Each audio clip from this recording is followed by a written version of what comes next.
An Arizona educator has found herself in some hot water and has been fired from her job after allegedly having sexual contact with a 17-year-old boy. But the oddities in this story don't end there, because the boy had been previously reported missing months ago. We're going to break it down with Dr. Zeev Cohen, board-certified psychiatrist. Welcome to Sidebar, presented by Law&Crime. I'm Jesse Weber. Officials in Lake Havasu City, Arizona say 44-year-old Robyn Rogers, a mother of two, has been arrested and charged with 3 counts of sexual conduct with a minor, hindering prosecution, false reporting to law enforcement, and possession of narcotic drugs and paraphernalia. Now, normally I'd say, oh, that's really serious crimes. That's awful. But here's what makes it even more concerning. What makes it more concerning is that she is a fired teacher. Yes, apparently an instructor of a life skills class and a child development class, as well as the athletic liaison, board of directors liaison, and a cheerleading coach at Telesis Preparatory Academy. This is a charter school. Now, according to a news release, the case dates back to February 16th, when officers with the Lake Havasu Police Department began searching for a runaway teenager, 17 years old, who had apparently left home 2 days earlier and hadn't returned. So officials received a tip earlier this month that he was staying at a home on Beef Eater Drive. And after monitoring the home, police then contacted Rogers, who was believed to be hiding the juvenile. And while speaking with Rogers, the teenager was allegedly seen sneaking out the back of the home and led officers on a short foot chase before they apprehended him. Now, through their investigation, detectives determined that Rogers had been having a sexual relationship with this teenager as she was allegedly assisting him evading police. Now, a statement released from the school superintendent hours after arrest simply revealed that Rogers was no longer employed at the school, maybe not surprising there. At Rogers' initial appearance, she was placed under a $25,000 cash bail on the sexual conduct counts and $5,000 bond on the remaining charges. The mom of two appeared in her mugshot sporting a pair of braided pigtails, of all things. And at the time of this recording, Rogers has yet to post bail and is being held in jail at the Mojave County Sheriff's Office. Now, a lot to talk about here. So, I want to bring back in board-certified psychiatrist Dr. Zeev Cohen, who I'm so happy to talk to, but unfortunately, in the past few times, every time I bring him on, we are talking about an educator accused of very serious wrongdoing, and here is nonetheless the same kind of thing. Doctor, I think what makes this even more complicated from cases we were talking about in the past is you have this aspect of allegedly harboring a juvenile runaway and the drug charges, right? What do you take away from this? Sure. So, that adds to really the criminality of it. So, this is a juvenile that's missing. This is a missing child and is being harbored. So it certainly adds to the criminality. And then there appeared to be drugs involved. If there was supplying drugs to the minor or using drugs as part of the sexual relationship, or potentially as part of grooming the minor, which is a pattern that is known from sexual abuse, where abusers will actually use drugs to lure a minor or begin to break down the boundaries and have an inappropriate sexual relationship or an abusive sexual relationship with a minor. So there are all kinds of concerns about this case that I'm sure investigators need to really delve into so that they can make a list of the appropriate charges. And I would imagine that the preliminary charges are going to evolve as we get more information. And to be clear, we don't know the exact details of this conduct between the two. I'm sure if that's amplified and exposed, it will give a better sense of the charges and what she could potentially face here. We also don't know exactly how she knows the teenager, right? Doesn't that make it interesting as well? Sure. So, the last couple times we talked about this, we talked about teachers who abused students at the same school where they were teachers. In this case, she apparently is a teacher. We don't know if this youth was a student at her school. So that's something that would be interesting to explore. If he was a student at the school, then it meets it fits the pattern of what we talk about, where the abuser is an abuser that's in an organizational setting, which could be a school, a team, it could be a coach, things like that. If she only knew him socially, then that would be a different pattern. It wouldn't be from the organizational setting. So could it be that he's the son, of someone that she knows in the community, or that she came across him in some other way online, for example? Could there be an online grooming or kind of online predator component to this? So I think that we really need to learn a lot more about what their relationship is, how it got started, and how it was maintained to the point that this youth ran away from home, perhaps to be with her, and that she harbored him illegally while law enforcement is actually looking for him. Can I ask you about that, in the sense that, assuming she was his educator of some kind, or even not? I mean, have you seen cases like this before, where adults are housing teenagers, keeping them, from being found? And obviously, I'm not talking about a kidnapping case. I'm talking about a case of, like, a teacher housing a student, or an educator housing a teenager and having this kind of sexual relationship. I was struggling to remember a case like that. Sure. Well, I've definitely seen cases personally, and there are cases in the news of adults, having sexual relationships with minors, who then end up running away, sometimes crossing state lines, to live, to evade detection, and for that so-called couple to continue to be together. So I think that is definitely something that can happen. Look, if she's a teacher at the school, then it would fit a pattern. Now, again, we don't know, she hasn't been found guilty of anything. So I'm just talking about patterns and theories about how these types of things happen, not specifically about her. But we've talked about this in our previous discussions of female teachers having involvement with boys. Most often, it's women who tend to be on the younger side, mid-20s to mid-40s. And usually the relationship is with an adolescent male, so 16 or 17. And there can be all kinds of reasons why this happens, but often the teacher becomes infatuated. The teacher may be lonely, maybe feeling unfulfilled in their own life. Maybe the marriage isn't going well. Maybe there's a substance use issue, as perhaps there was in this case, that's also impacting the person's mental health.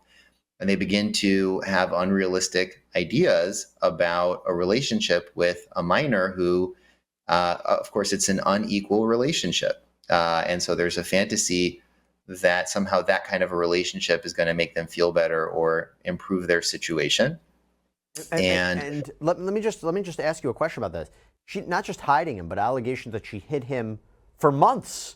And I would imagine that if you put somebody in that position, right, where they are presumably not in contact with family or friends or the outside world, whatever that, and again, I'm using quotations, relationship is, that manipulation, it's worsened by that, right, by that kind of environment.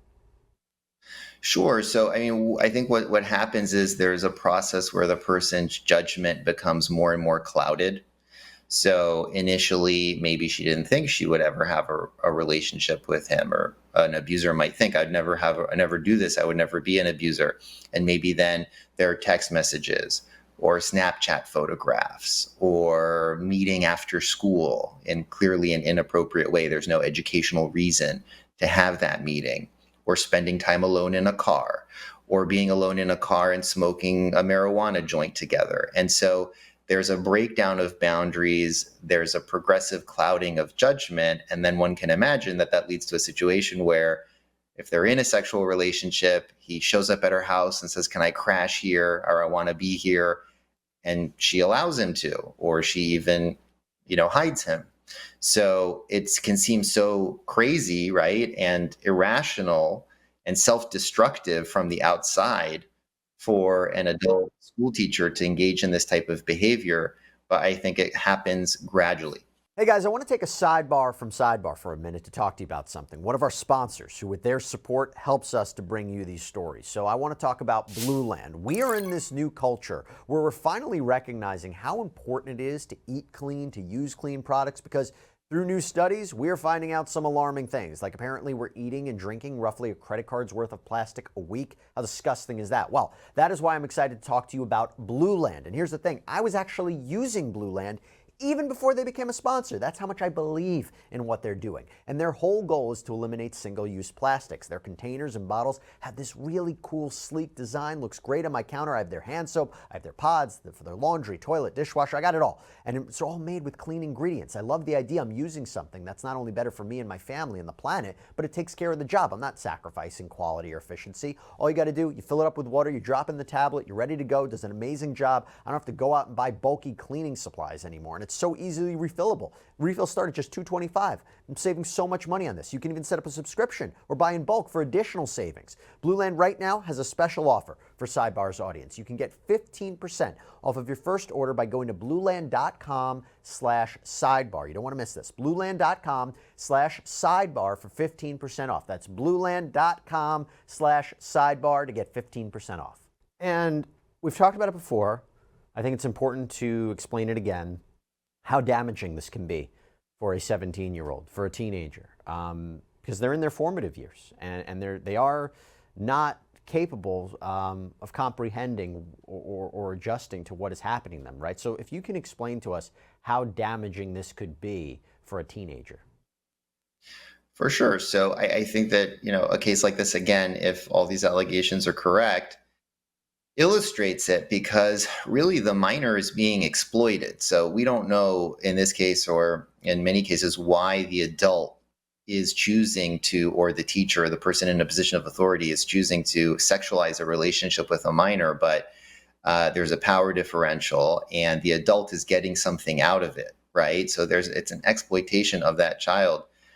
But the minor, it's veering them off of their normal developmental path. It's introducing them to a sexual relationship when they're quite young, often when they're too young to be in a sexual relationship, certainly with someone who's 20 years older where there's such a gap in maturity. That young person is really open to manipulation. They have a lot less life experience, a lot less maturity. They can begin to have very unrealistic beliefs about what this relationship is or could be. They can develop fixations on it. And we've seen cases where these relationships go on and on. The adult female goes to jail or prison and the youth is waiting for her, when she comes out, and now the youth is over 18 and there's not really anything that anybody can do to keep them apart. So in this particular case, again, if these allegations are true, we see that this boy is hiding in her house. Now, we don't know why he ran away from home. What the circumstances are, maybe those are bad circumstances that he's in at home, but it certainly raises the possibility that she's really taking him off of a good path developmentally, right? Separating him from his family or from those who love him. Or if it is a troubled home, not allowing him to have access to professionals who will actually help. So it can be incredibly damaging. In this case, we clearly see allegations of drug abuse, introducing the youth to drugs or encouraging or continuing that drug use. So I think really it can be incredibly damaging. And it also is concerning because obviously we need schools to be a safe place for kids.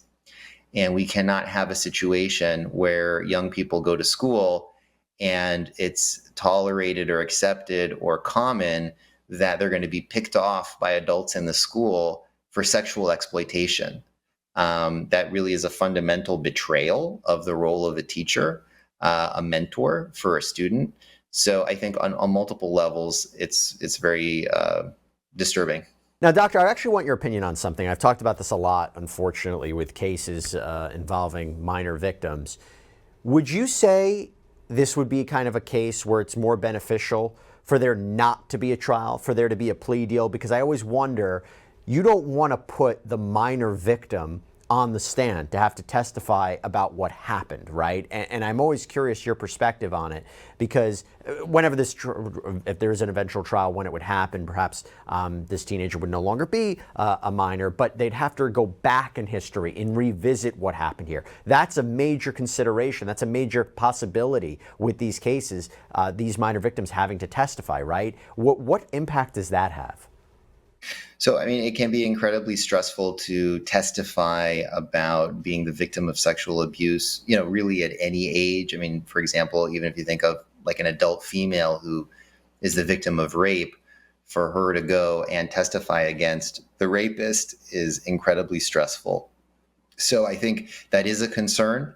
My understanding is these cases are really decided on a case-by-case basis in terms of whether testimony will take place. I've definitely seen cases where people younger than this alleged victim did testify in open court, kids 11, 12, 13 years old. And I've seen cases where older teenagers were able to avoid testifying either by having some kind of a pre-recorded testimony or testimony in camera. So where the whole court is not in the room. Yeah. So there are various solutions that come up on a case-by-case basis. Sometimes judges will want the psychiatrist to give an opinion. So they might say, if the lawyer for the victim feels the victim cannot testify, they might bring in a mental health expert to get an expert opinion so that the judge can help make a determination of whether the probatory value of having the testimony is outweighed by potential harm to the victim. Before I let you go, I'm going to ask you the question I always ask you, because unfortunately we are covering so many of these cases. Why are we seeing this happen so much? Is it A, there's something going on that we're seeing this kind of episodes of multiple episodes of adults having alleged sexual relations with minors, or is it just being discovered more because of technology and social media, and it's harder for adults to engage in this kind of criminal behavior? It's hard for it's easier that they get caught. They can't hide it like they used to back in the day. What is your perspective on it? Right. So I would say that we don't know for sure. We do know that this kind of behavior is not new. So it's been going on since time immemorial, sexual relationships between adults and minors. And I think in some of our past discussions, I've talked about that. If you read Kirk Douglas's autobiography, he talks about the fact that when he was a kid, he had a sexual relationship with one of his teachers. And there's lots of evidence that this is not new. We don't know for sure if the numbers are increasing. I personally believe that they are. I think that it's not just an artifact of technology and the media that we're finding out about more and more cases. I personally think that there are more and more cases. And while it's hard to measure scientifically, I think there are multiple reasons for that. One is that there is some breakdown in the formality between teachers and students. A lot of that is aided and abetted by technology, social media. So students and teachers have to work harder at maintaining boundaries. Is not as much of a problem, let's say, when I was growing up. But now you have your teacher's email. You can easily find their social media profile. You can start text messaging each other by telephone or sharing Snapchat photographs. I also think that as part of that, children have been exposed to sexual content at younger and younger ages. For example, pornography. We know now that there's an epidemic of kids watching porn, kids as young as 8, 9 years old, even 5 years old, looking at pornography. And I think often kids are coming to school with ideas about sex that kids didn't have at a younger age. And so I think all of this is encouraging both adults to sexualize kids and also kids to have a more to dress in certain ways or behave in certain ways that may suggest that they're ready for sex when they're not. So I think there's a lot of things going on in our culture right now that may be fostering this increase in sexual exploitation.